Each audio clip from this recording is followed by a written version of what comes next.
오늘은 마가복음 10장 17절 25절입니다. 오늘 소유냐 존재냐인데 다 같이 일어나셔서 마가복음 10장 21절 22절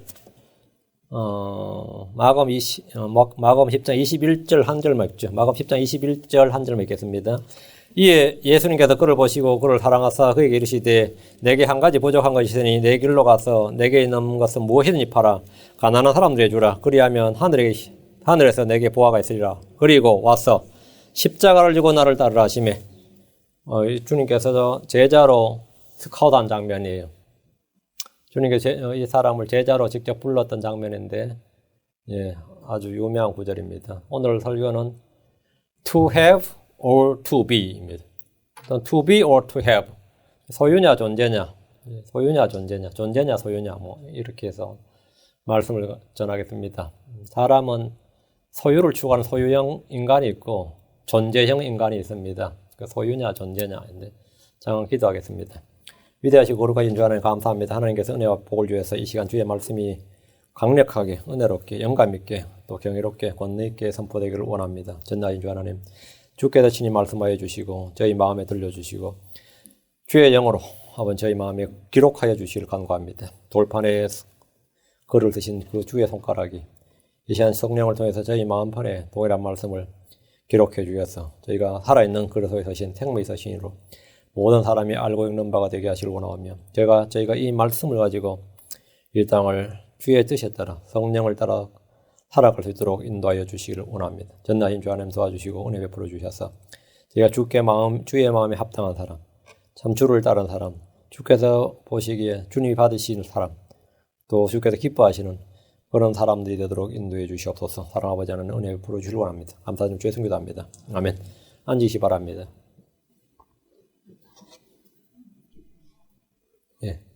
오늘은 소유냐 존재냐 이 제목으로 주의 말씀을 전하겠습니다. 제가 이 학생 시절에 그러니까 한 30년 이야기, 30년 더 된 이야기인데 유행했던 책 중에 하나가 소유냐 존재냐 이런 책이 있습니다. 여러분 아마존에 찾으면 To have or to be 이 책 제목을 찾으면 이게 있어요. 이게 에릭 프롬이라는 사람이 쓴 책인데 제가 속한 선교단체에서 이 책을 필독서처럼 읽도록 해가지고 다 읽었어요. 그가 이제 1976년에 이 책을 썼는데 한국에는 언제 번역된지 모르겠지만 한국말로 번역이 됐고 1976년에 이 책을 썼고 1980년에 죽었으니까 죽기 직전에 쓴 책이죠. 이분은 굉장히 유명한 사람이라서 제가 이 책 읽고 이제 감동받은 사람은 이 사람 책을 몇 권 더 사서 읽게 되는데 여러분이 아마 알 거예요. The Art of Love, 사랑의 기술 그 책이하고 The Escape of the Freedom, 맞죠? The Escape of the Freedom, 자유로부터의 도피. 이런 책이 이제 이 사람 유명한 저서입니다. 에릭 프롬이 이제 소유냐 존재가 이게 제일 유명한 책인데 이 책은 그 시작이 당신의 존재가 희미하면 희미할수록 그리고 당신이 당신의 생명을 적게 표현하면 표현할수록 당신은 그만큼 더 소유하기를 원하고 당신의 생명은 그만큼 더 소외된다. 이렇게 시작이 돼요. 뭔가 있는 말 같죠? 이거는 칼 막스가 한 말입니다. 이 칼 막스가 한 말을 이렇게 인용하면서 이 책이 시작되니까 대학생 시절에 이거 시작부터 이게 뭔가 착 끌리는 거예요. 딱 들어봐도 뭔가 내용이 있어 보이잖아. 소유와 존재의 차이는 뭐냐?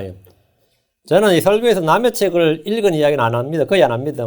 거의 안 합니다. 하나의 말씀을 저는 강단에서 사람들이 쓴 책에서 읽은 내용을 강의하거나 들려주는 것은 죄라고 생각하기 때문입니다.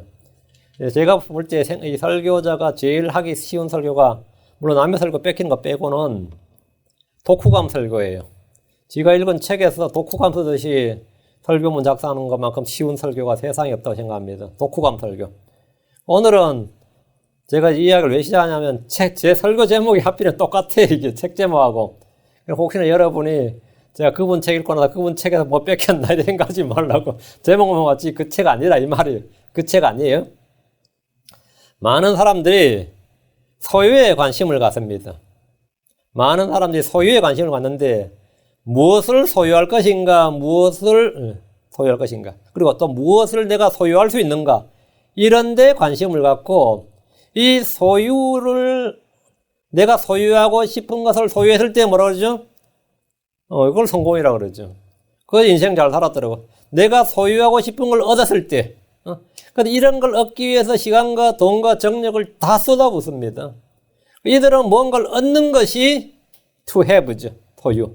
이거 성경에서 뭐냐면 gain 그럽니다. 얻는 것. 그걸 다른 단어로 뭐죠? 예, 이익이다 그래. 이득. 그러니까 뭔가를 얻는 것이 뭐냐? 그것이 만족이고 성공이고 그게 뭐죠? 크리스천에게는 뭐죠? 하나님 내게 보신 은혜가 되는 거예요. 크리스천들에게는. 그래서 이득을 뭐라고 그러? 경건으로 행한다고. 이득을 크리스천들은 다 이익을 경건으로 행한단 말이에요. 근데 주님께서는 그런 자들로부터 너는 떠나라. 이익을 경건으로 행하는 건 이단이에요. 그러니까 뭔가를 얻는 것이, 뭔가를 소유하는 것이 the more we have, the better I am. the more I have. 내가 더 많이 가지면 가질수록 내가 더 나은 사람이다. 그러니까 뭔가를 얻는 것이 좋은 것이고 성공이다. 뭔가를 얻는 것이 성취고 행복입니다. 이것을 가지고 소유형 인간이라고 해요. 소유형 인간. 자기가 가진 것에 의존하고 신뢰합니다. 자기가 가진 것에 자기가 존재가 결정돼. to be는 뭐냐예요. 내가 가진 것에 따라 나의 가치가 결정된다. 내가 가진 것에 따라. 내가 갖지 못하면 뭐가 되는 거죠? 내가 갖고 싶은 걸 갖지 못하면 나는 실패한 사람이고 나는 월스리스, 가치가 없는 인간이 되는 거예요. 그런 사람은 더 얻기 위해서 애를 쓰고 얻은 것을 얻었으면 또 잃지 않기 위해서 그걸 지키기 위해서 모든 걸 다 쏟아내야 됩니다. 얻기도 힘들지만 얻은 걸 지키기도 쉽지 않아요. 그 얻은 것을 잃어버리면 그는 자신의 존재가 무가치하고 삶을 헛살았다 생각합니다. 평생을 내가 그걸 바쳐서 얻으려고 했는데 못 얻었다. 얻었는데 잃어버렸다. 그럼 나는 완전히 그 절망감에 빠진 거예요. 왜? 모든 가치가 내 자신의 소유에 있기 때문입니다. 그런데 우리 주님께서 뭘 말씀하셨냐면 누가복음 12장 15절에 그들에게 이르시되 탐욕을 주의하고 조심하라. 사람의 생명이 그의 풍부한 소유에 있지 아니하니라. 생명은 소유에 있지 않다. 그 생명과 소유는 비례하지 않는다.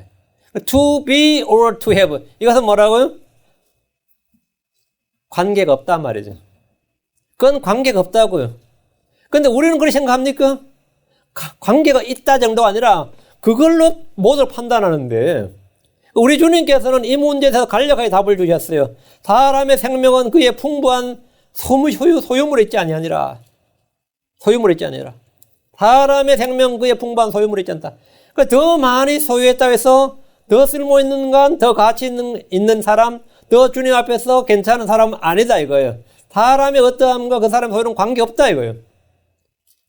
공부를 해도 마찬가지입니다. 지식을 쌓는 일에서도 책을 읽고 지식을 쌓아도 소유형 인간은 더 많은 것을 소유하기 위해서 책을 읽습니다.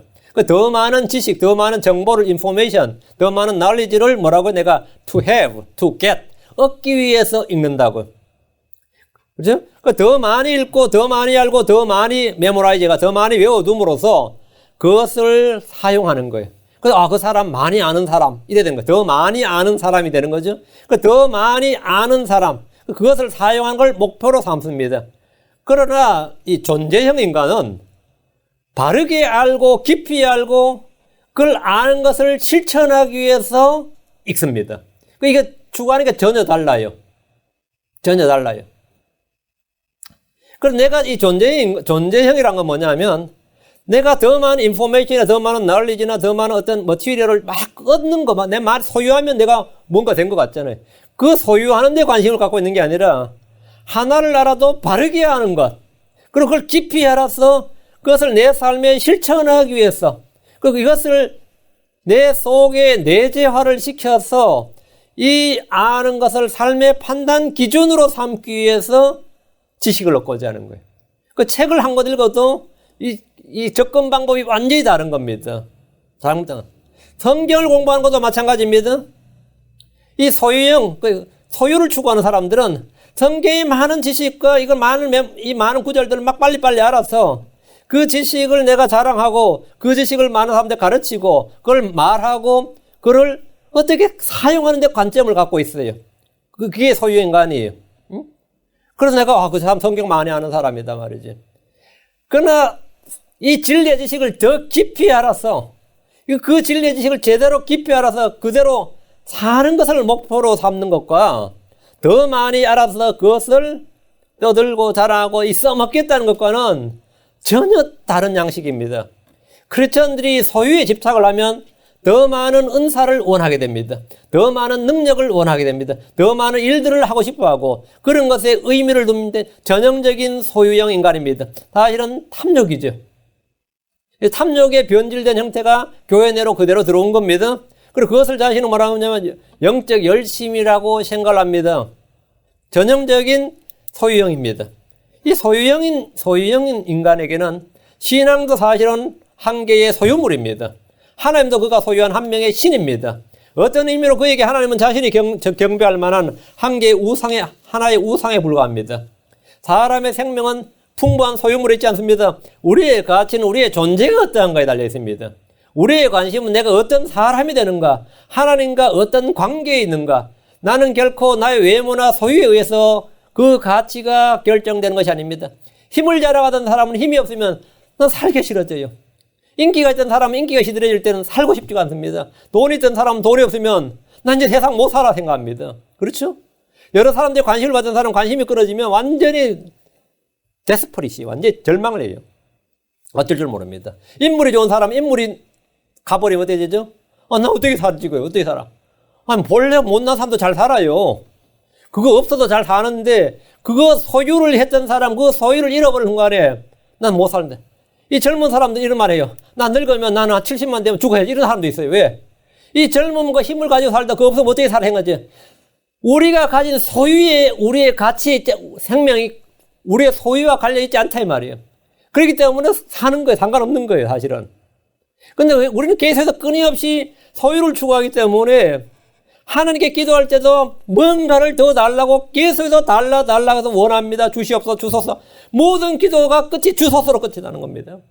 주소서로. 나는 끊임없이 소유를 해야 되는 거예요. 그 소유가 없을 때, 그 소유가 충족되지 않을 때 나는 만족이 없고 삶의 의미가 없습니다. 그 소유를 내가 갖고 있다고 생각할 때 또 없어지면 난 살고 싶지 않아요. 근데 기도해서 원하는 거 얻을 때 말이죠. 은혜를 받았다 생각합니다. 우리는 그런 것보다 자신의 변화와 성장과 성숙함에 훨씬 더 관심을 가져야 됩니다. 오늘은 이 소유에 대해서, 소유냐 존재냐 하시면, 그리고 우리는 오늘 이 소유에 대해서 그리스도인의 경제관, 돈, 재물, 인기, 명예, 이 소유에 대해서 좀 다루도록 하겠습니다. 성도들이 가장 신경 쓰이는 것 중에 하나가 일단 교회는 돈 문제예요. 11조를 비롯해서 각종 헌금을 내야 한다는 것에 대해서 강한 거부감을 갖습니다. 돈 문제는 누구에게나 예민한 문제고 걸림돌에게 쉬운 문제입니다. 돈에 대한 염려는 말씀을 통해 열매 맺지 못하게 합니다. 이 부에는 속임수가 있고 말씀을 잘하지 못하게 막는 기운이 있습니다. 마가복음 4장 18절 19절에 가시나무들 사이에 뿌려지는 것들은 이들이니 곧 말씀을 듣되 이 세상의 염려와 재물의 속임수와 다른 것들에 대한 정욕이 들어와 말씀을 숨막히게 하여 열매 맺지 못하게 하는 자들이니라.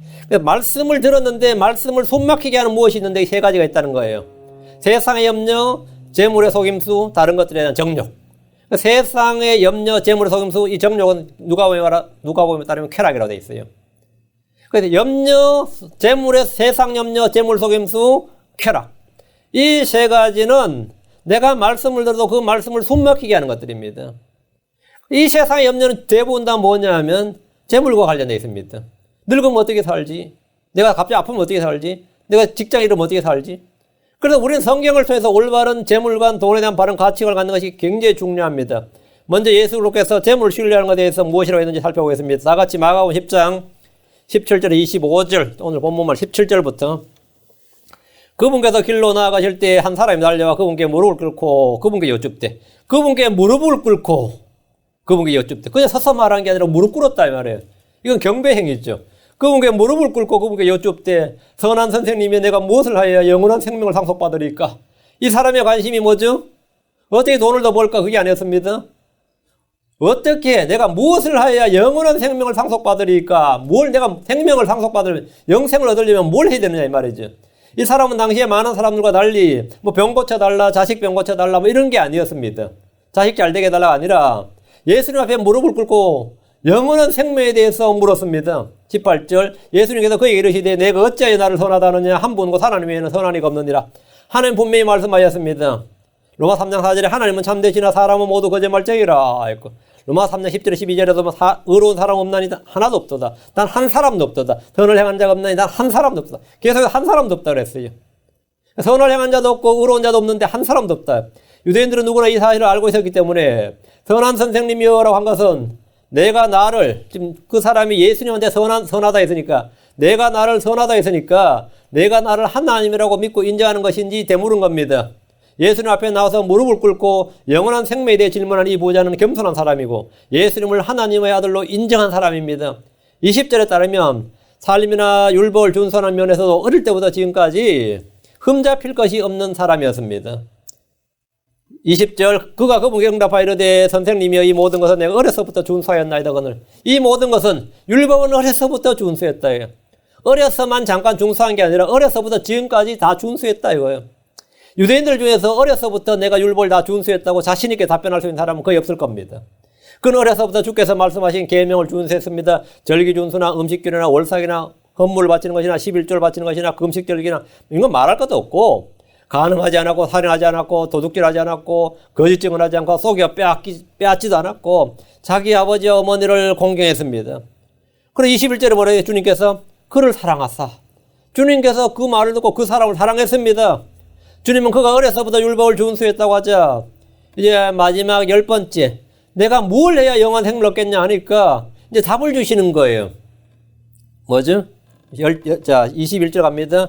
이에 예수님께서 그를 보시고 그를 사랑하사 그에게 이르시되 내게 한 가지 부족한 것이 있으니 내 길로 가서 내게 있는 것은 무엇이든지 팔아 가난한 사람들에게 주라. 그리하면 하늘에서 내게 부하가 있으리라.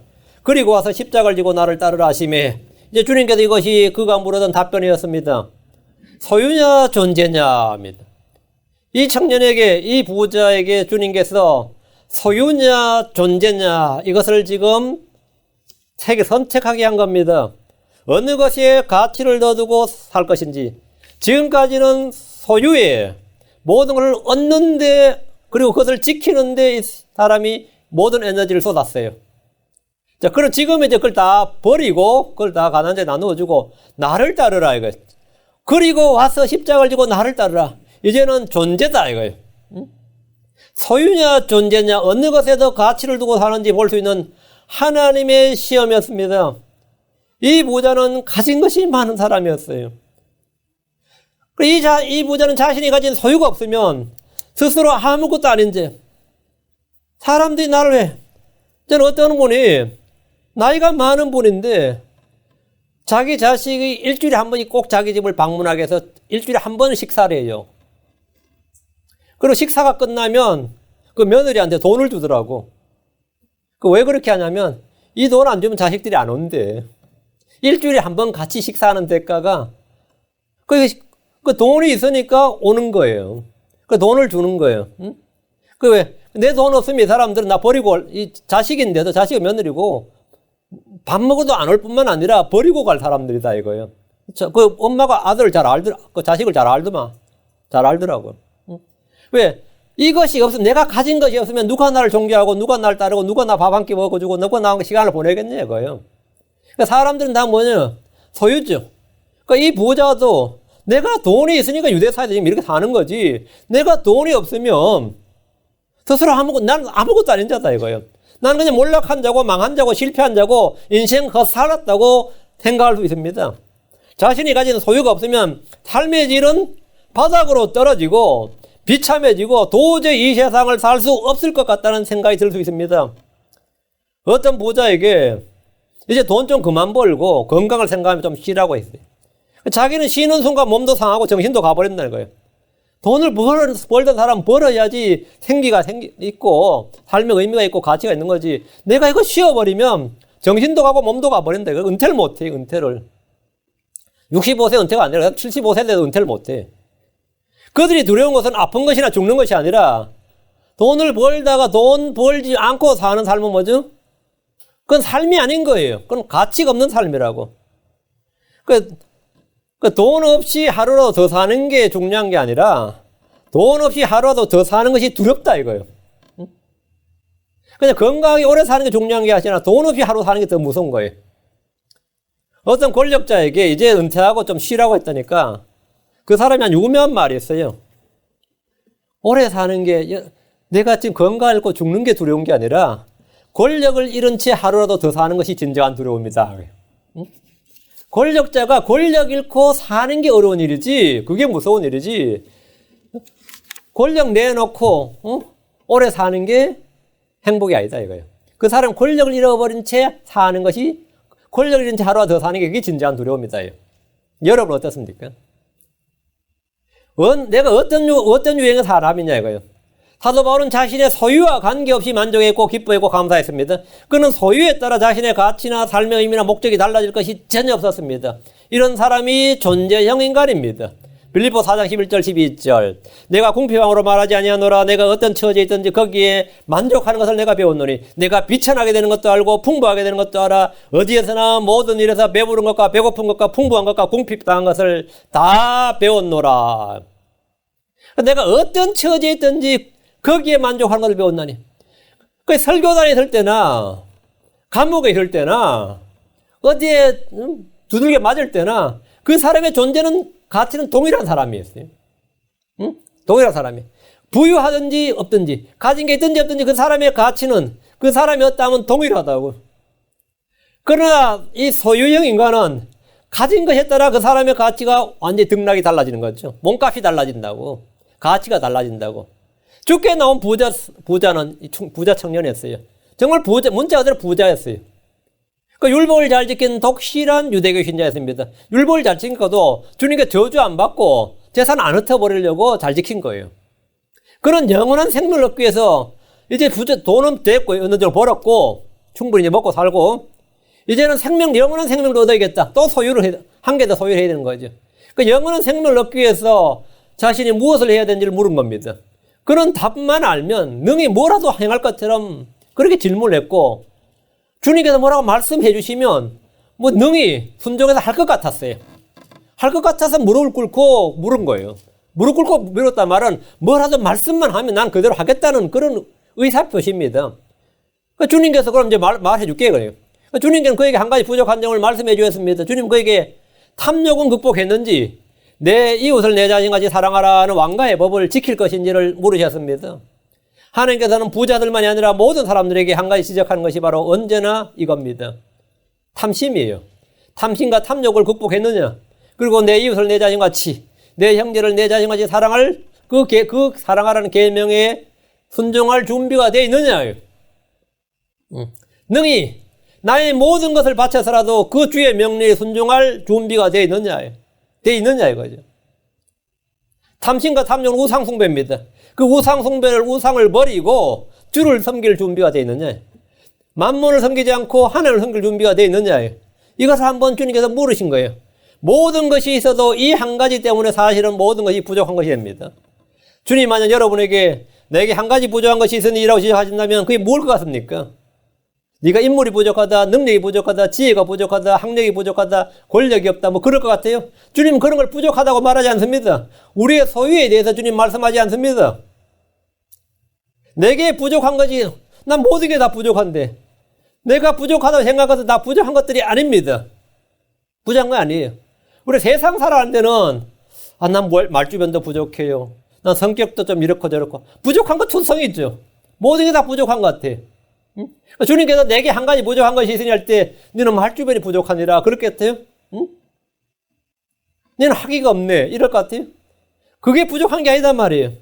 사람은 아무도 완벽할 수 없습니다. 하나님은 그것을 내게 부족한 것이 한 가지 있으니 한데 하나님은 그 한 가지를 지적하시는데 그게 뭐냐? 그걸 지적하시고 해결 명하십니다. 주님께서 에베소 교회를 막 칭찬하셨어요. 그래서 에베소 교회가 칭찬받는 교회였습니다. 근데 한 가지 부족한 것이 있었습니다. 그게 뭐죠? 주님이 한 가지 부족한 것이 있다고 그랬어요. 첫사랑을 버렸다 이거예요. 계시록 2장 4절에 그럼에도 불구하고 내가 너를 책망할 것이 조금 있나니 이는 내가 너의 처음 사랑을 버렸기 때문이니라. 그것이 주님이 책망 한 가지 부족한 것이었습니다. 라오디케아 교회는 어떤 교회보다 부자 교회였습니다. 그러나 주님은 가장 가난한 교회라고 말씀하셨습니다. 계시록 3장 17절에 이는 내가 이르기를 나는 부자라 내가 재산을 불려서는 아무것도 부족한 것이 없다 하면서 내 비참한 것과 가련한 것과 가난한 것과 눈먼 것과 벌거벗은 것을 알지 못하기 때문이라. 소유냐 존재냐입니다. 주님은 소유로 평가하시는 것이 아니라 존재로 평가하시는 겁니다. To have or to be입니다. 나 다 가졌다 그야. 주님께서 안 했어요. 너는 비참하고 가련하고 가난하고 눈멀고 벌거벗었다. 그러니까 뭐가요? 여기서 우리는 성경에서 말하는 부의 개념, 그 rich, 부에 대한 개념, 그것은 물질적 소유의 개념이 아니라 존재의 개념이라는 걸 알 수 있습니다. 하나님은 여러분이 얼마나 벌었느냐보다 어떻게 벌었느냐에 더 많이 관심이 있고, 어떻게 벌었느냐보다는 어떻게 썼느냐에 관심이 더 많습니다.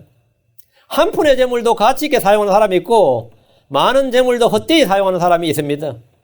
탕자는 아버지의 재산을 절반을 떼어가지고 왔습니다. 미리 사전 상속을 받았어요. 그 돈을 한 푼도 가치 있게 사용하지 못했습니다. 그러나 가장 현명하게 자신의 전 재물을 사용한 두 사람의 이야기가 나옵니다.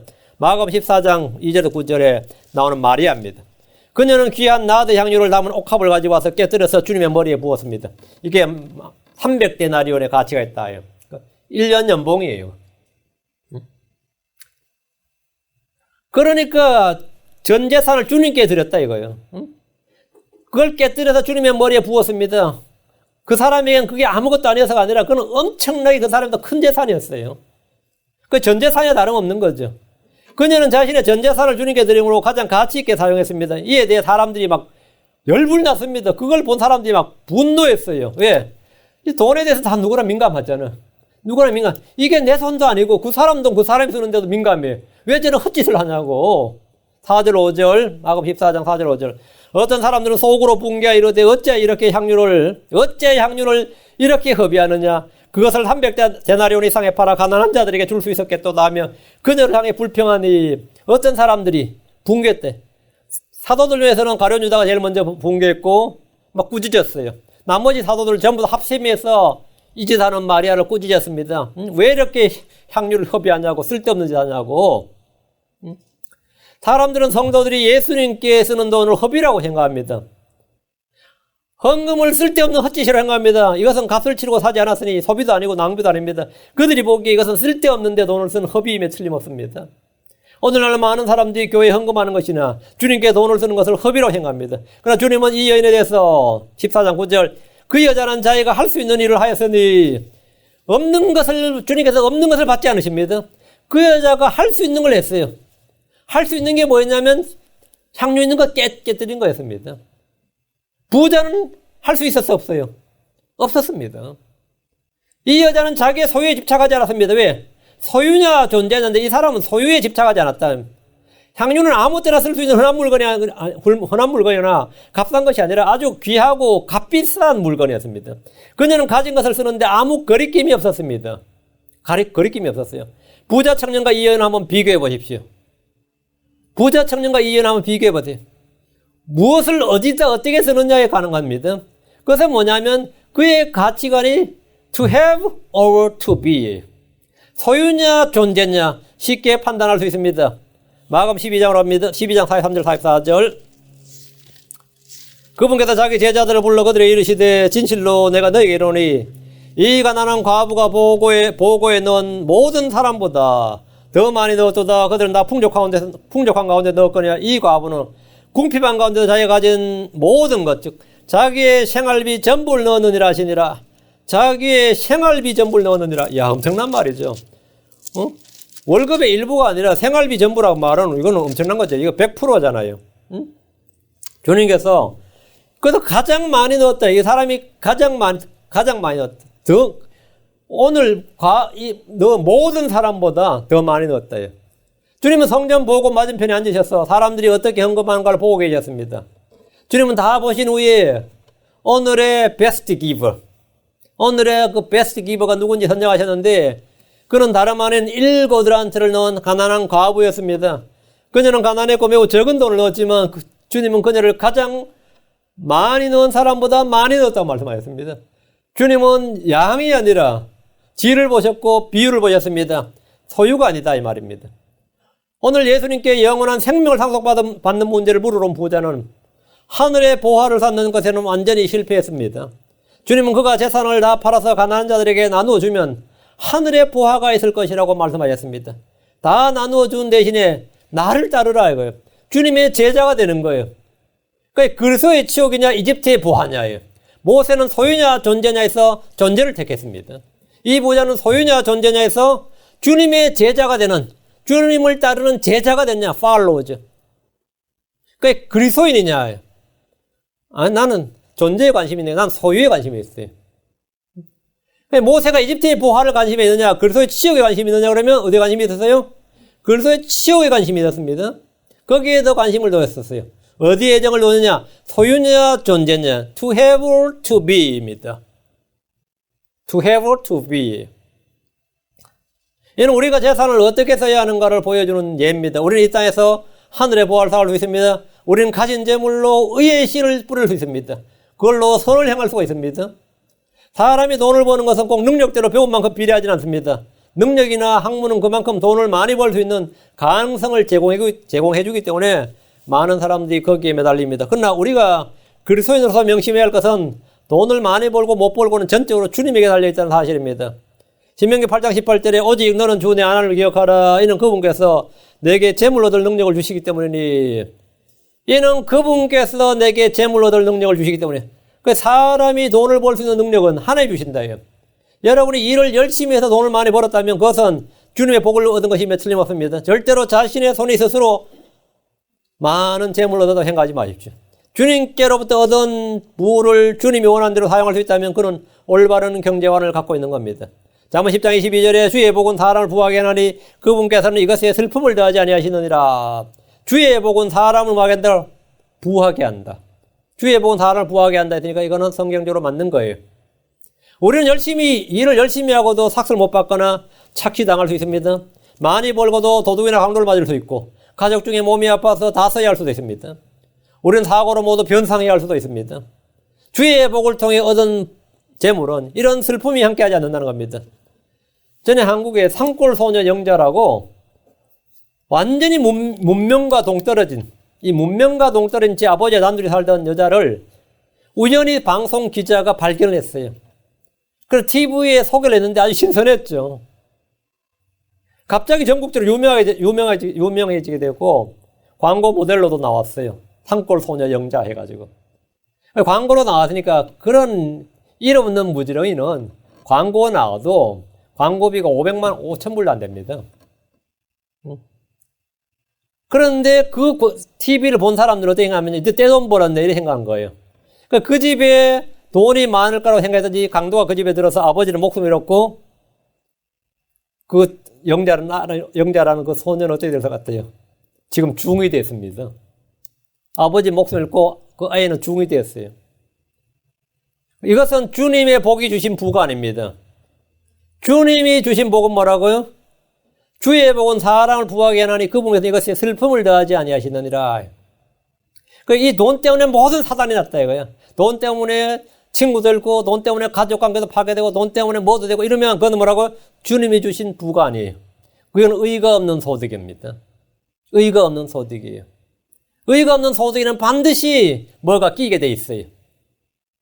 시편 128편 1절 2절은 어떻게 돈을 벌어야 하는 거 방법이 나오는데 말씀하시기를 시편 128편 1절 2절 주를 두려워하며 그분의 길들로 걷는 모든 자는 복이 있나니 내 손이 수고한 것을 내가 먹으리라. 내가 행복하고 잘되리로다. 내가 행복하고 잘되리로다. 주를 두려워하며 그분의 길들로 걷는 모든 자는 복이 있나니. 이렇게 의가 있는 소득이 된다 이거예요. 누구든지 주님을 두려워하며 걸을 때 월급이 떼이거나 사기당하는 일이 없을 겁니다.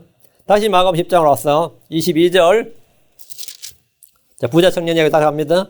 그가 많은 소유를 가지었으므로 주님의 말씀에 대한 반응이에요. 그가 많은 소유를 가졌으므로 그 말씀을 듣고 슬퍼하여 근심하며가 아니라 야 드디어 나도 주님의 제자가 되는구나. 야 나도 드디어 하늘에 보화가 있구나. 하늘에 상급이 있겠구나.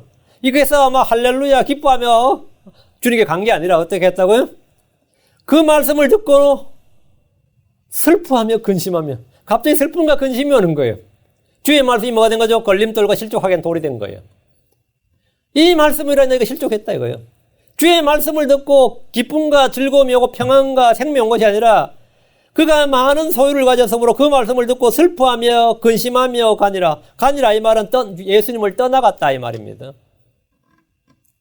무릎 꿇을 때까지는 좋았는데 무릎 꿇으면 물을 때까지는 뭐든지 할 수 있을 것 같았는데 막상 답이 나오니까 못하겠는 거예요. 예수님의 사랑을 받았고 예수님의 제자로의 부르심을 받았고 하늘의 많은 상속유업에 대한 보상을 이미 확증받았어요. 그러나 그는 자신이 가진 소유를 포기할 수가 없었습니다. 그는 재물이 없는 삶을 상상할 수 없어요. 예수 없는 삶을 살아갈 수 있는데 재물 없는 삶은 나는 상상할 수 없다 이거예요. 그건 이 땅에 살아도 사는 것이 아니고 그런 삶은 지옥이다 이거예요. 재물에 의지해서 사는 사람이 재물이 없는 것은 지옥입니다. 그래서 도저히 그렇게 살 자신이 없는 거예요. 그는 탐욕을 포기할 수 없었습니다. 그는 이웃 사랑을 실천할 수 없었습니다. 그는 자기가 가진 많은 재산과 그 재물을 사랑했고 신뢰했습니다. 주님은 그의 많은 재물을 책망하신 것이 아니라 그가 자기 재물을 신뢰하고 매이는 것을 지적하였습니다. 잠언 11장 28절에 자기 재물을 신뢰하는 자는 넘어지려니와 의로운 자는 나뭇가지와 같아서 번성하리라. 의로운 자는 나뭇가지와 같아서 번성하리라. 자기 재물을 신뢰하는 자는 넘어진다. 네가 갖고 있는 그 재물은 너를 넘어지게 하는 것이다 이거예요. 네가 지금 주님께서 적절한 타이밍에 그것을 다 팔아서 가난한 자에 주고 너는 나를 따라. 그것이 훨씬 더 좋은 선택이다 이거예요. 너는 이제 to have에서 to be로 삶을 말하고 전환해야 된다 이거예요.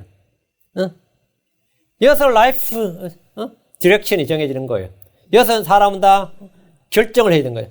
이게 바로 터닝 포인트였습니다. 그 사람의 인생의 터닝 포인트가 왔어요.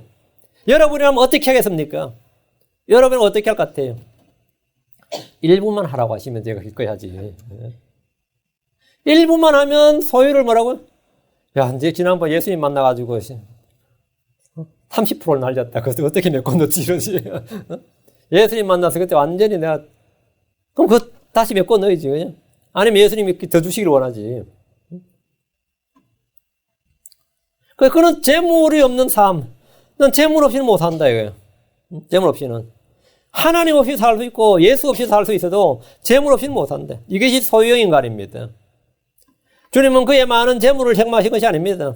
그가 자기 재물을 신뢰하고 있고 매이고 있고 그것으로 탐욕과 탐심에 걸려 있고 지금 가난한 자들 이웃을 사랑하지 못하고 있고 이런 것이 문제였던 겁니다. 그런 것이 재물과 관련 없는 일에 대해서는 그 사람이 율법을 잘 지켰어요. 나머지 일은 잘 지켰어요. 잠언 11장 28절에 자기 재물을 신뢰하는 자는 넘어지려니와 자기 재물을 신뢰하는 자는 넘어진다. 이 얼마나 비극이에요. 자기가 신뢰하던 재물, 자기가 사랑하던 재물로 자기가 넘어진단 말이에요. 주님이 모든 사람에게 항상 똑같은 걸 요구하지는 않습니다. 어떤 사람에게는 생명을 요구합니다. 각 사람이 한 가지 부족한 것을 지적하시고 요구하실 때 그것이 재물이 되어서는 안 됩니다. 마태복음 6장 20절에 오직 너희 자신을 위해 보물을 하늘에 쌓아두라. 거기서는 좀과 녹이 부패시키지 못하며 거기서는 도둑들이 뚫지도 훔치지도 못하느니라. 오직 너희 자신을 위해 어디다? 하늘에 보물을 쌓아두라. 보물을 하늘에 쌓아두라. 우리는 이 땅에서 이 일을 위해서 이 땅에 사는 겁니다. 이 땅에서 우리는 뭘 위해 사느냐? 보물을 하늘에 쌓아둔다 이거예요. 은행에 쌓아두는 것이 아니라 하늘에 쌓아둔다. 하늘에 쌓는 방법을 압니까? 이 땅에서 재물을 모으는 방법은 많이 듣고 많이 보았을 겁니다. 그러나 하늘에 보물을 쌓는 것은 처음 배우는 분이 많이 있습니다. 우리의 신앙생활은 이 땅에 예금 통장에 쓸 수 있는 돈을 늘려가는 것보다 저 하늘에 무엇을 쌓아나가냐의 문제를 다룹니다.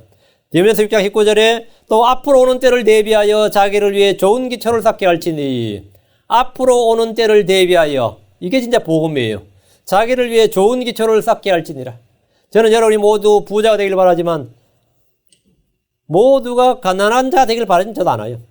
그냥 부자가 돼도 좋고 가난해도 별 문제는 없습니다. 그러나 영적으로는 저 하늘에서는 모두 부자가 되길 바랍니다. 누가복음 12장 15절에 삼가 탐욕을 조심하라. 이는 사람의 생명이 그의 풍부한 소유에 있지 않냐기 때문이라. 혹시 부자가 되고 싶은 마음으로 가득하다면 하나님께 구해보십시오. 그러나 부자가 된 후에 주님을 잘 섬길 수 있는 그 마음을 겸하여 주시도록 구해야 됩니다. 탐욕으로 구하면 응답이 되어도 문제입니다. 탐심은 우상 숭배이기 때문입니다. 하나님은 우상을 마음에 안고 나올 때 그 우상의 수요대로 응답해 주시기도 합니다. 그 에스겔 14장에 나와요. 우상들을 마음에 품고 우상을 마음에 세우고 하나님께 물어 나오면 하나님께서 그 우상의 수요대로 응답해 준다 이거예요. 이것은 복이 아니라 저주입니다. 조국의 많은 교회, 이 미국의 많은 교회가 이렇게 타락하게 된 이유는 그들이 탐심이라는 우상을 믿음으로 가장했기 때문입니다. 의가 없는 소득을 추구했고 그것이 이상하게도 막 응답이 되는 거예요. 그 많은 크리스천들이 막 간증을 하는데 막 응답이 되는 거예요. 나는 바르게 살아보려고 애를 쓴 게 아니라 잘 살아보자고 기도했는데, 아유, 바르게 사는 데는 실패했지만 잘 사는 데는 성공한 크리스찬들의 간증이 속출하게 되었습니다. 이거 오늘날 한국 교회에 1970년, 60년대, 70년대, 80년대 그러면 이제 지금 2010년대죠. 지금 좀 와보니까 이제 그 폐해가 많이 드러나고 있어요. 기복주의, 물질주의, 현세주의 이렇게 의의가 없는 소득을 추구했고 그걸로 하는 그 부패가 많이 드러나고 있으면 해결해야 되는데 뭐라 그러죠? 해결 안 하고 뭐라 합니까? 다 하나님이 하셨습니다. 이러는 거예요. 이거 진짜 황당한 거예요. 이 대형교회들 하는 말이 이것을 다 하나님이 하셨습니다. 이래버리는 거예요. 이제 황당한, 이게 겸손한 말 같잖아요. 겉보기 얼마나 겸손한 말 같아. 우리가 한 게 이게 다 하나님이 하셨다는 거예요. 하나님이 언제 자기들한테 그렇게 부동산 투기하라 그러고, 언제 그렇게 하라 그랬어요. 근데 언제나 그들은 한 번도 바르게 살아보자, 의롭게 살아보자, 하나님 뜻대로 살아보자, 하나님 뜻대로 살다 핍박을 받자, 내가 이 땅에서 가난하고 되든 뭐 죽게 되더라도 하나님의 뜻을, 하나님 왕국을 내가 한번 추구해보자. 먼저 하나님 의와 하나님 왕국. 이랬습니까? 먼저 부와 재물이었죠. 먼저 잘 사는 거였습니다.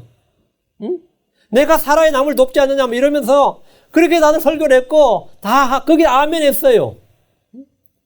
다 거기, 한국교회는 거기에 대해서 not guilty, I'm not guilty 할 사람 아무도 없습니다. 그래가지고, 교인이 10,000명이 넘고, 대형교회 하면 10만 명 돼도 이제 큰 교회고 10만 명까지 된단 말이죠. 그래 선고했다고 다들 이제 막 교회의 헌금이 웬만한 대기업의 1년 예산보고 막 먹는 그런 수익이 들어오는 거예요. 잠언 23장 4절에 말하기를 부자가 되려고 수고하지 말고 내 자신의 지혜에서 떠날지어다. 부자가 되려고 수고하지 말고 이게 뭐냐면 labor not to be rich.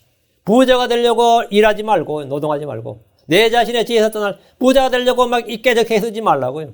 대신 여러분은 필요한 때에 돕는 손길이 되기 위해서 노동을 하셔야 됩니다. 이게 크리스천의 노동관이에요. 우리는 만국의 노동자가 아니라 이렇게 하나님 뜻대로 일을 한 사람이 사역자입니다. 여러분은 어느 직장에 다녀도 여러분 전부 하나님의 사역자가 될 수 있습니다. 여러분 전부 다 The Minister of God이 될 수 있어요. 우리는 레이버가 아니라 우리는 전부 다 이렇게 일하는 사람은 전부 다 하나님의 사역자입니다. 부자가 되는 것이 목표가 아니라 선한 일에 부유하고 베푸는 데 인색하지 않기 위해서 내 손으로 열심히 일한다. 그런 사역자입니다. 5절, 잠언 23장 5절. 내가 존재하지 않는 것에 내 눈을 누려 하느냐. 재물은 반드시 스스로 날개를 내어 독수리같이 하늘 향해 날아가느니라. 이런 경험을 하신 분이 많이 있을 겁니다. 막 그냥 돈이 막 퍽퍽 나가는 거죠. 잠언 28장 20절. 신실한 자는 복이 많아도 속히 부자가 되려고 하는 자는 무죄하지 아니하리라. 신실한 자는 복이 많아도 속히 부자가 되려고 하는 자는 무죄하지 아니하리라. 다 guilty다 이 말입니다. 잠언 28장 22절. 급히 부자가 되려고 하는 자는 악한 눈을 가져서므로 궁핍이 자기 임할 줄을 깊이 생각하지 아니하느니라. 그리스도인들은 부자가 되기 위해 쓰거나 기도하는 자들이 아닙니다. 부자가 되는 것은 그리스도인들의 목표가 될 수가 없습니다. 대신 선한 일들에 부유하고 믿음에 부유하고 그리스도의 말씀이 내 안에서 풍성하고 성령의 열매로 가득한 그런 삶을 살기를 갈구합니다. 우리는 to have가 아니라 to be입니다. to be. 디모데후서 6장 17절 19절. 디모데후서 6장 17절 19절. 이 세상에서 많은 자들에게 명하여 사람들이 마음을 높이지 말고 확실치 않은 재물을 신뢰하지도 말며 오직 살아계신 하나님 곧 우리에게 모든 걸 풍성하게 여사 누리게 하시는 분을 신뢰하게 하고 또 선을 행하게 하며 선한 일들에 부유하고 베풀기를 좋아하며 기꺼이 나누어 주게 하라. 또 다가올 때를 대비하여 자기를 위해 좋은 기초를 쌓게 할지니 이것은 그들이 영원한 생명을 붙들게 하려 함이니라.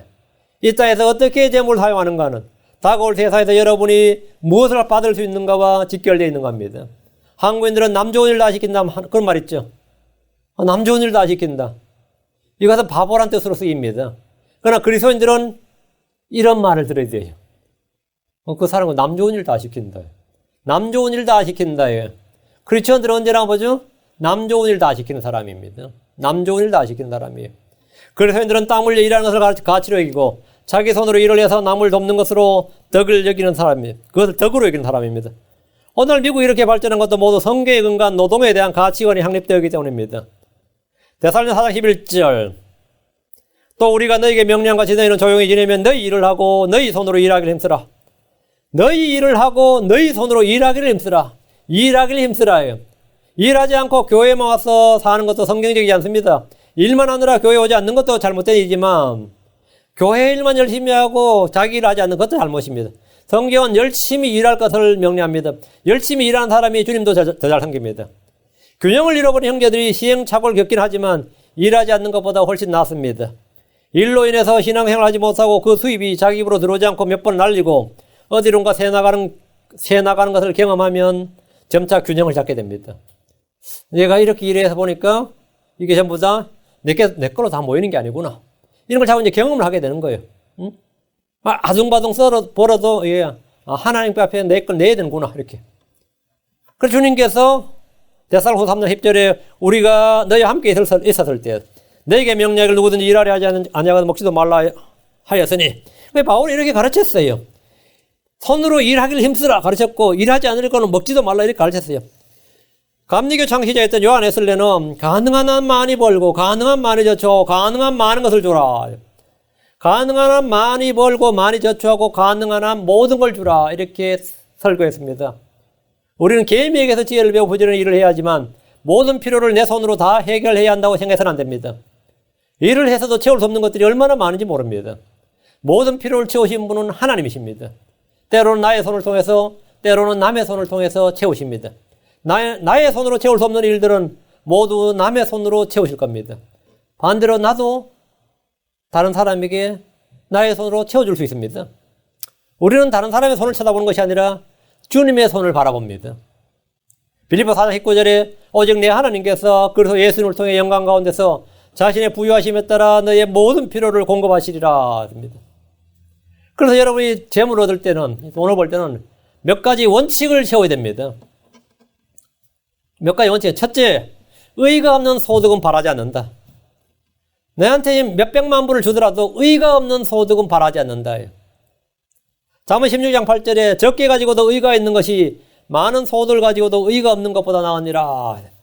적게 가지고도 의의가 있는 것이 많은 소득을 가지고도 의의가 없는 것보다 나으니라. 의의가 없는 소득은 안 된다. 여러분, 의의가 없는 소득, righteousness, 이것은 모든 것의 뿌리예요. 눈먼 돈이란 말이 있죠.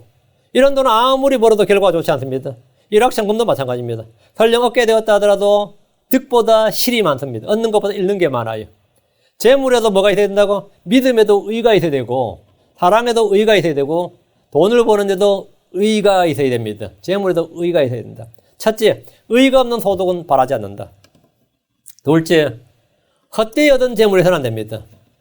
헛되이 얻은 재물에서는 안 돼. 잠언 13장 11절. 헛되이 얻은 재물은 줄어들 것이나 수고하여 모으는 자는 재물을 늘리리라. 헛되이 얻은 재물은 뭐라고요? 줄어든다. 헛되이 얻은 재물은 줄어듭니다. 셋째, 공정하게 재물을 모은다. 공정하게 재물을 모으라. 신명기 25장 13절 15절에 너는 가방에 다른 적을 주고 큰 것과 작은 것을 넣지 말 것이며 내 집에 다른 데에 곧 큰 것과 작은 것을 두지 말 것이요 오직 너는 완전하고 공정한 데를 둘지니라. 그리하면 주 내 하나님께서 내게 주시는 땅에 내 날들이 길게 되리라. 공정한 데를 둘지니라. 불공정 행위로 재산을 모으는 것은 의의가 없는 소득이고 헛되이 모은 재물이다. 넷째, 거짓말을 해서 재물을 얻으려고 해서는 안 됩니다. 거짓말을 해서 재물을 얻으려고 생각해서는 안 됩니다.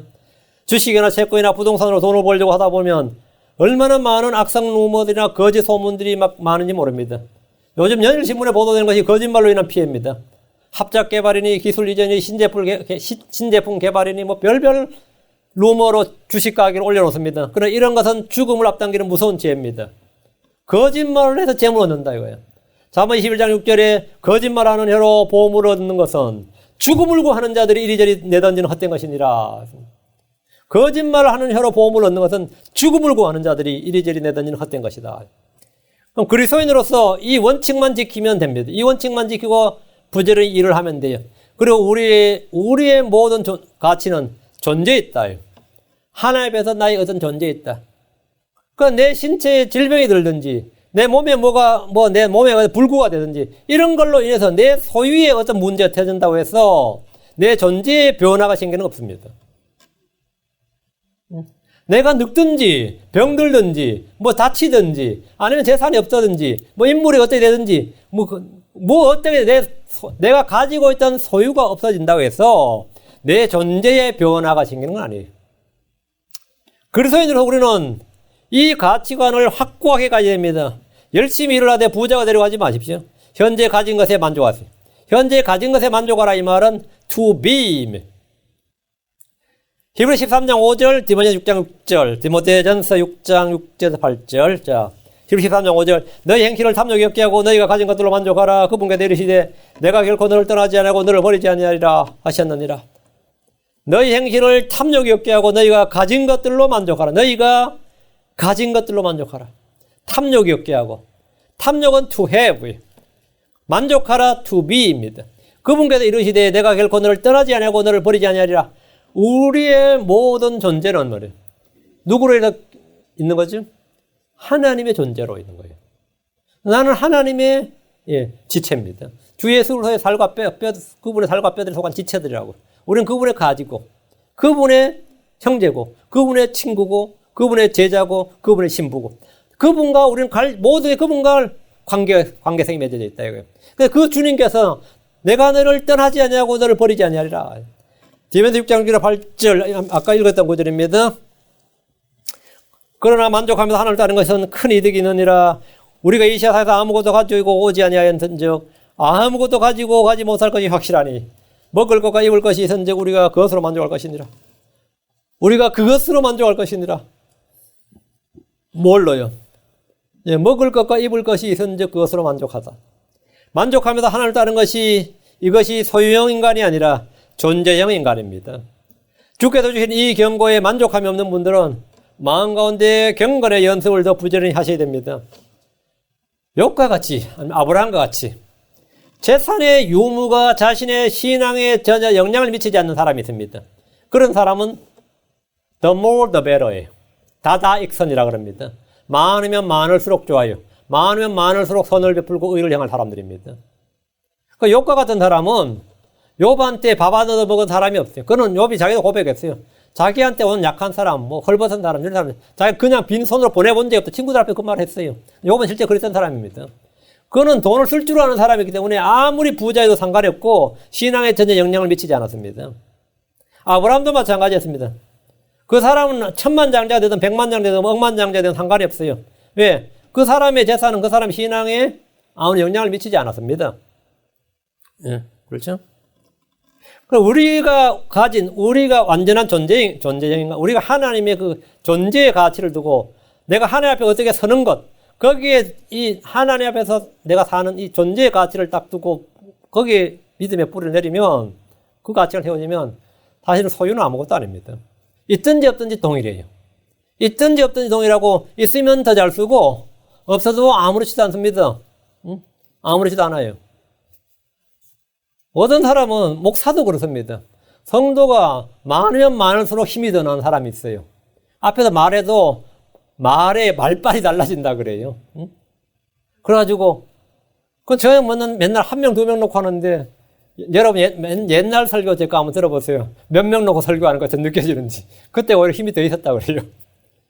한 명이나 뭐 100명이나 상관이 없습니다. 설교 준비할 때 똑같아요.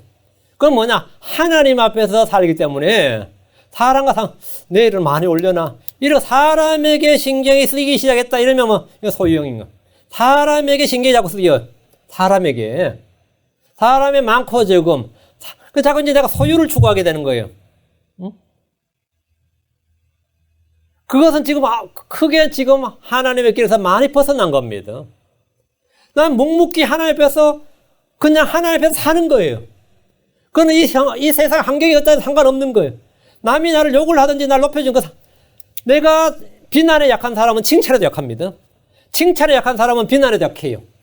하나님 앞에 사는 사람은 칭찬 들어도 사실 아무것도 아니고 비난 들어도 아무것도 아닙니다. 비난에 아주 센서티브한 사람은 칭찬에도 아주 센서티브예요. 갖는 것에 아주 민감한 사람은 없는 것에 상당히 민감하고 얼마 없어졌네 민감합니다. 그런 전부 다 소유형이에요. 그건 전부 다 소유형 인간이에요. 응? 만족하면서 하나님을 따르는 것이 아니라 하나님을 따르면서 좀 만족을 얻고 싶은 거예요. 그러니까 신앙생활 하면서 만족을 얻으니까 만족이 안 와. 그러니까 이렇게 기도하고 열심히 하고 교회 열심히 하는데 왜 이렇게 내 안에 평안도 없고 기쁨도 만족이 안 오냐 이거야. 지금 우상을 숭배하고 있는 거예요. 사람은 지금 소유를 추구하고 있는 겁니다. 너희가 탐욕이 없게 하고 말이야. 행실에 탐욕이 없게 하고 너희가 가진 것들로 만족하라. 그 만족하면서 하나님을 따른 것이 뭐라고? 큰 이득이 되나니. 그게 great gain이. 그게 큰 소득이라고. 그게 큰 소득이에요. 주께서 주신 이 경고, 주께서 주신 이 말씀에 여러분이 만족이 없다 그러면 심각한 거예요.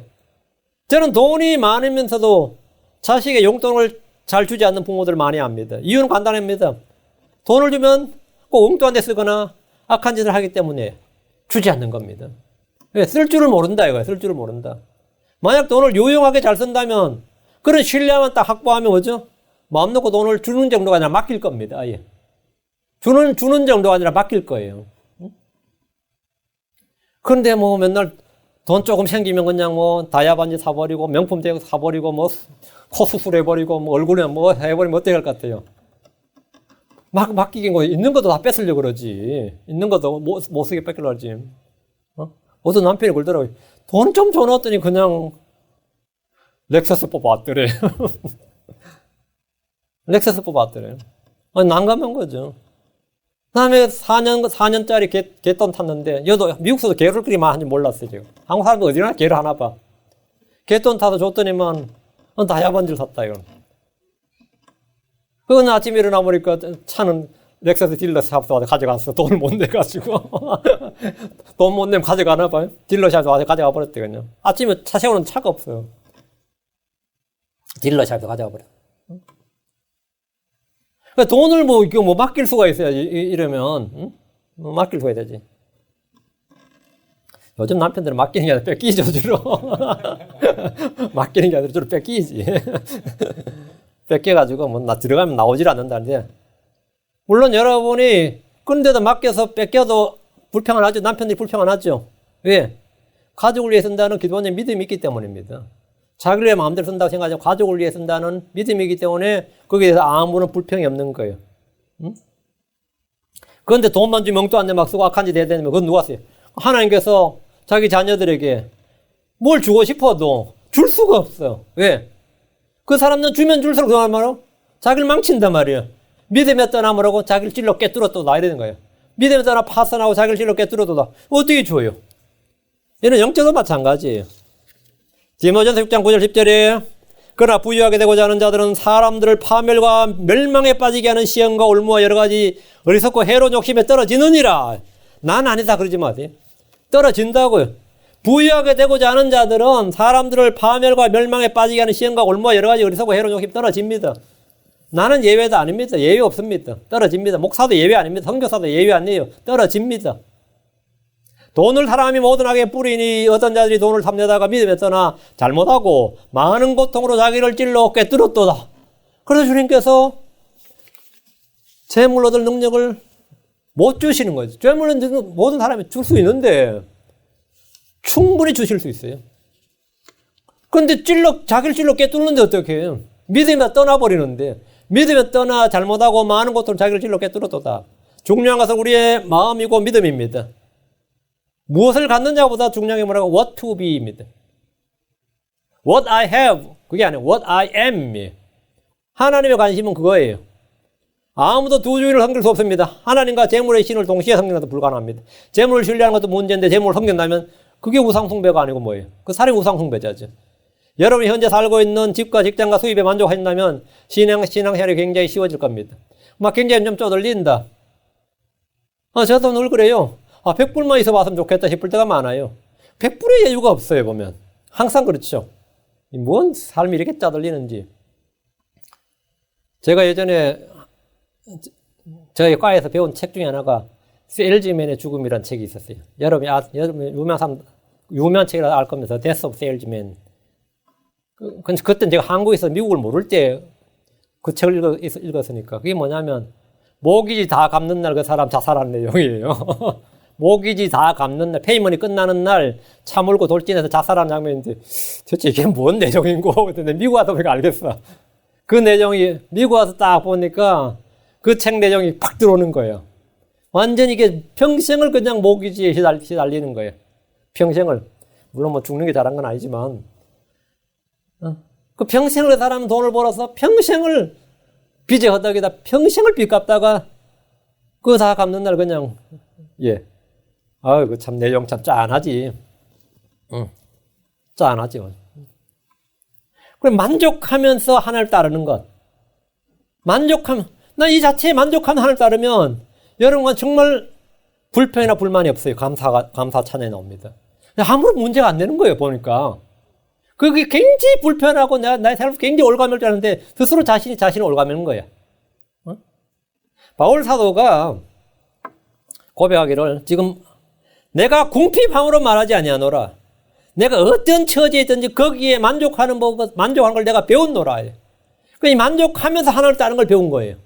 만족하면서 하나님을 따르는 걸 배우니까 그 사람은 언제나 여유가 있고 뭐 평안이 있고 자유가 있고 안식이 있고 기쁨이 있는 거예요. 그리고 그런 사람들이 뭐냐?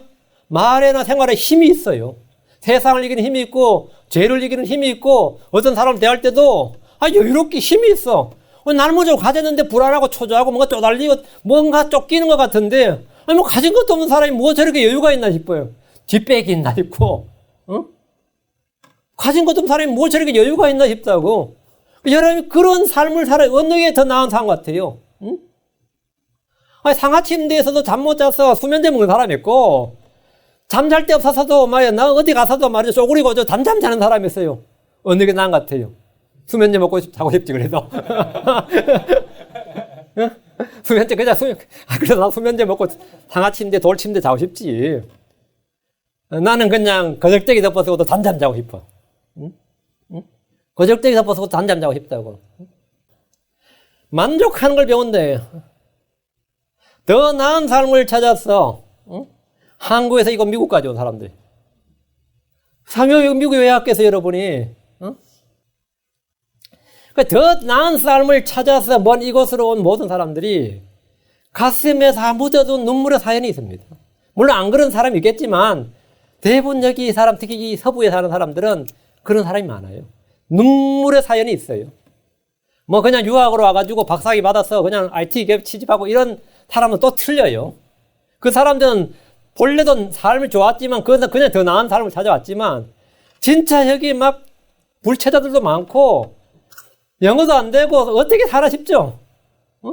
근데 다 살잖아요. 어떻게 말도 통하지 않는 이 낯선 타향에서 돈 버는 일이 쉬운 일이 아닙니다. 그것도 한국인 상대로 멕시칸 상대로 돈 벌어야 된다고요. 그러나 여러분 이렇게 살아남은 나 주님의 돌보심과 은혜밖에 뭐 달리 설명이 필요하지 않습니다. 주님은 여러분을 단 한순간도 떠나시거나 버리신 적이 없습니다. 만약 하나님께서 여러분이 뭐 재물 주신다면 하나님 잊지 말아야 됩니다. 잠언 3장 7절에서 9절에 내가 두 가지 일을 주께 요청하였사오니 내가 죽기 전에 그것들을 내게 거절하지 마시옵소서. 헛된 것과 거짓말들을 내게서 멀리 옮기시오며 나를 가난하게도 마옵시고 부하게도 마옵시며 내게 알맞은 양식으로 나를 먹이시옵소서. 내가 배불러서 주를 부인하고 말하기를 주가 누구냐 할까 염려하며 또는 내가 가난하여 도둑질하고 내 하나님의 이름을 헛되이 취할까 염려하나이다. 누가 말하기를 복은 받기보다 이 받은 복을 감당하기가 더 어렵다 그럽니다. 저마다 겸손한 마음으로 주님 은혜를 구하지만 막상 은혜가 주어지면 감사와 찬양 대신에 타락하고 실족하고 배교해버리고 많은 경우가 허다합니다. 이스라엘은 속박의 땅에서 노예 생활을 하다가 출애굽에서 약속의 땅으로 들어왔습니다. 그들은 약속의 땅에서 곧장 배교의 길로 들어섰습니다. 신명기 7장 10절 12절에 자신을 미워하는 자들에게는 그들의 얼굴 앞에서 보복하여 그들을 멸하시나니 그분께서는 자신을 미워하는 자에게 지체하지 않으시고 그의 얼굴 앞에서 보복하시리라. 그런즉 너는 이날 내가 내게 명령하는 명령과 법규와 판단의 법도를 지켜 행할지니라. 그런즉 너희가 이 판단의 법규와 법도의 귀를 기울여 그것을 지키고 행하면 주 내 하나님께서 내 조상들에게 맹세하신 언약을 지키시고 내게 긍휼을 베푸시리라. 받은 바 축복을 감당하는 방법이 이거다 이 말입니다.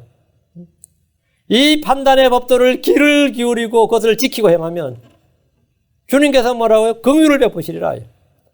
받은 바 복을 감당하지 못하면 은혜를 감당하지 못하면 하나님께 주신 그 복은 바로 저주가 됩니다.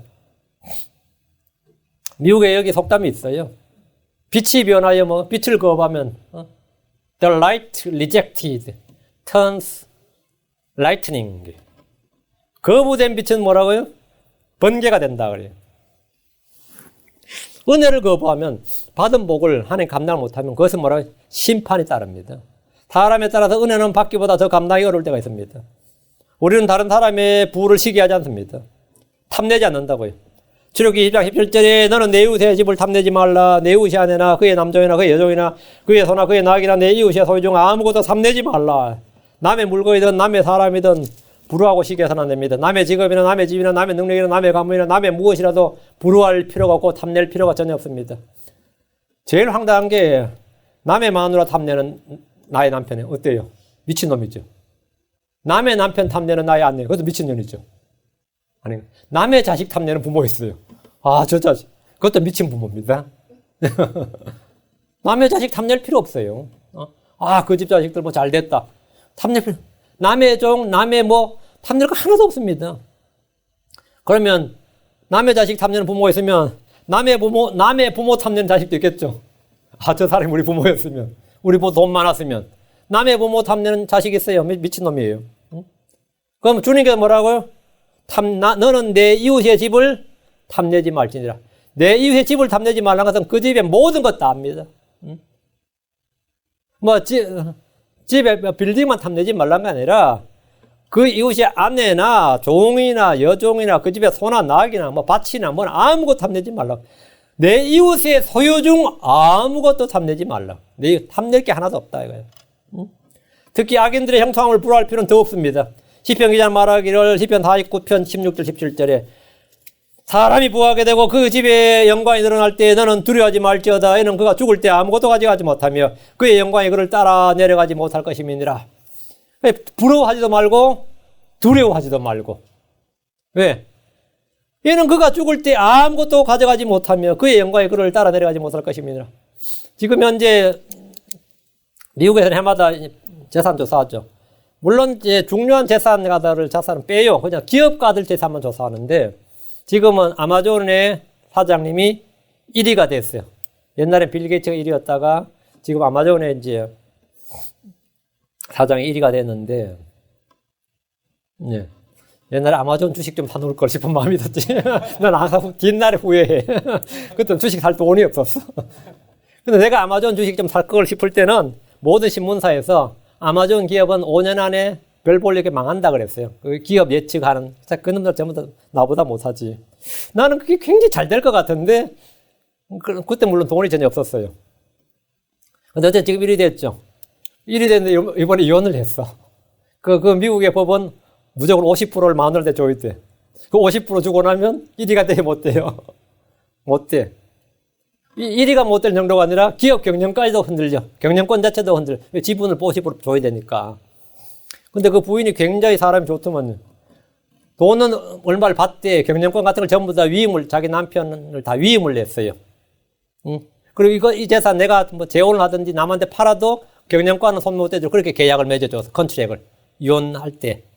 내가 볼 때는 그 상당히 훌륭한 아낙네도 맞죠. 그럼 왜 그렇게 했을 것 같아요? 예. 자기 자식들이 있기 때문에. 자기 자식들이 있으니까 자기 자식의 아버지니 공동 양육자 이렇게 하죠. 이런 명목으로. 그래서 그 부인은 졸지에 세계 4위에 여자 부부 4위에 올랐어요. 그 위자료 받은 걸 재산 분할한 걸로. 그런데 한 번만 앞으로 이혼도 하면 어떻게 되겠어요? 앞으로 한 번 더 하겠지. 왜? 소득에도 불이한 소득이 있는 것처럼 사랑도 의가 없는 사랑이 많아요. 재혼은 그 사람 이혼하고 새로 한 거는 다른 유부녀하고 뭐가 맞아진 거거든요. 그러니까 의가 없는 사랑이야. 그러니까 또 이혼하겠죠? 그럼 또 한 번 더 하겠지? 미국에서 3번 이혼하면 가는 겁니다. 그러니까 부러워할 거 하나도 없어요. 오케이. 재산 지켰다 쳐도 죽을 때 가는 거예요. 죽을 때 가는 거예요. 그래서 그가 죽을 때 뭐라고요? 아무것도 가져가지 못한대. 그의 영광이 그를 따라 내려가지 못한다. 그래서 우리는 부러워할 필요도 없고 그런 사람을 두려워할 필요도 없다. 그 핵심은 뭐죠? 예. 죽을 때도 평안하게 영광스럽게 기쁨 가운데 죽는 방법이 뭡니까? 예, 하늘의 보호를 쌓아두는 거예요. 다가올 세대에 확실한 기초를 쌓아두는 거예요. 하늘의 애정을 두는 겁니다. 나의 소유가 아니라 나의 존재에 뭐라고요? 모든 걸 투자하는 거예요. To have 아니고 to be. What I have, no, what I am. What I am. 하나님께서는 뭐예요? 내가 지금의 내가 되는 겁니다. 예수님께서는 I am that I am 했죠. 크리스천들은 뭐 I am what I am by the grace of God. 나는 하나님의 은혜로 지금의 내가 되었으니. 나는 지금 하나님의 은혜로 지금의 내가 되었다. 나 하나님의 은혜로 내가 되었다. 내가 되었다 to be입니다. to be. 응? 여러분들에게 진정으로 필요한 것들이 뭔지 한번 생각해 보시기 바랍니다. 시편 23편에 보면 양이 나왔죠. 그리고 선한 목자가 나왔죠. 자, 양에게 가장 필요한 게 뭐죠? 초장이 필요하고 물이 필요하고, 예, 또 자기를 지켜줄 뭐가 필요하죠. 그런데 딱 하나로 모든 게 만족됩니다. 선한 목자가 있으면 됩니다. 선한 목자가 있으면 모든 게 만족되는 거예요. 선한 목자가 있으면 모든 게 100% 만족이 됩니다. 죄인들이 가장 필요한 건 뭔가 같습니까? 예수 그리스도입니다. 예수 그리스도로 사람은 모든 필요가 만족됩니다. 하나님께서 우리에게 한 가지 만족을, 모든 필요를 채워주시는 방법은 뭐냐? 자신의 독생자를 이 땅에 보내주셨어요. 예수를 내가 받아들이면 모든 것이. 그럼 그리스도인들이 가장 필요한 건 뭡니까? 마찬가지 예수 그리스도입니다. 죄인들이 가장 원하는 것은 끝이 없어요. 아침에 다르고 저녁에 다르고 원하는 건 끝이 없죠. 내 디자이어, 내 위시리스트는 끝이 없습니다. 그리스도인들이 가장 원하는 건 뭐죠? 주여 어서 오시옵소서입니다. 그리스도인으로서 나의 경제관은 뭐죠? 이 세상에서 영적인 것을 심고 다가오는 세상에서 거둔다. 이것이 나의 경제관입니다. 이게 크리스천의 물질관, 재물관이에요. 이 세상에서 나는 영적인 것을 심고 다가오는 세상에서, 이 세상에서 못 거둡니다. 다가오는 세상에서 거둔다. 그래서 위에 있는 것들에 착을 두고 너희 자신을 위하여 하늘에 보물을 쌓아두라. 이 말씀입니다. 오늘 우리가 소유냐 존재냐에 대해서 말씀을 전했는데, 여러분 자신이 또 교회에 와서도 크리스천이 돼서도 계속해서 소유를 추구하고 있다면 여러분이 이 시간에 터닝 포인트가 돼. 내가 마음을 돌이켜서 회심해서 지금 존재형으로, 소유가 아니라 존재로 여러분이 라이프 디렉션을 완전히 바꿔놔야 됩니다. 계속 주님 앞에서 주시옵소서 하면 다시 해보면 10,000가지도 넘을 거예요. 그죠? 주시옵소서. 여러분 기도 끝을 주시옵소서라는 기도 끝을 확 바꿔놓으세요. 알았죠? 그러면 이제 기도가 말이 막 엎드려질 거. 하나님 아버지 하면 주시옵소서 했는데 주시옵소서 딱 끊어버리면 기도할 게 확 바뀌어버릴 겁니다. 네. 오늘부터 이 시간부터 여러분이 완전한 변화를 이루시기 바랍니다. 기도하겠습니다. 위대하시고 거룩하신 주 하나님 감사합니다. 하나님, 오늘 하나님께서 주신 말씀을 저희가 선포했습니다. 들은 모든 말씀들이 성도들 마음 가운데 깊이 각인되도록 해주시고, 이 말씀들이 참 믿음으로 결합해서 저희 마음 가운데 단단히 박힌 목과 같이, 또 좋은 땅에 뿌려진 씨앗과 같이 그렇게 흘러나가지 아니하고 모두가 우민하고 솟아나서 자라나고 열매를 맺게 해 주시기를 간구합니다. 사랑하는 아버지 하나님, 은혜 베풀어 주십시오. 감사드리며 주의 성기도합니다. 아멘.